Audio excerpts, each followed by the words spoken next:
વડાપ્રધાન ઓડિશાથી બીએસએનએલના 92,633 4G ટાવર્સનું લોકાર્પણ કરવાના છે, ત્યારે સવાલ એ થાય કે શું આખરે બીએસએનએલના નેટવર્કની વર્ષો જૂની સમસ્યાઓ દૂર થશે?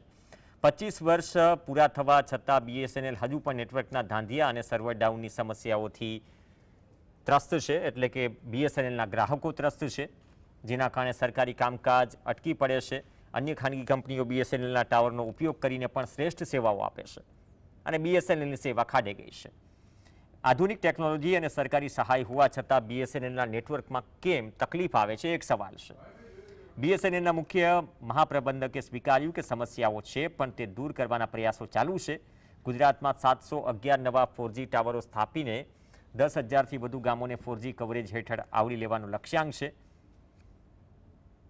હવે જોવું રહ્યું કે આ નવા ટાવરો ખરેખર નેટવર્કની ગુણવત્તામાં સુધારો કરે છે કે માત્ર વધુ એક જાહેરાત બની રહેશે. गुजरात के हर कोने कोने तक हमारा नेटवर्क अवेलेबल रहे और कस्टमर को अच्छी से अच्छी सुविधा मिले, ये पूरी कोशिश रहेगी। बीएसएनएल की एट ए टाइम पोजीशन थोड़ी पहले घाटे में जा रहा था, लेकिन पिछले 2 क्वार्टर Q3 और Q4 में एक ऑपरेटिंग प्रॉफिट बीएसएनएल ने अचीव किया है। पहले क्वार्टर में 262 करोड़, उसके बाद Q4 में 285 करोड़ का प्रॉफिट हुआ है। और जो हमारी ये प्रॉफिट मेकिंग की एक जर्नी शुरू हुई है, हमारी पूरी कोशिश रहेगी कि इसको हम इसी तरह से आगे बढ़ाएं।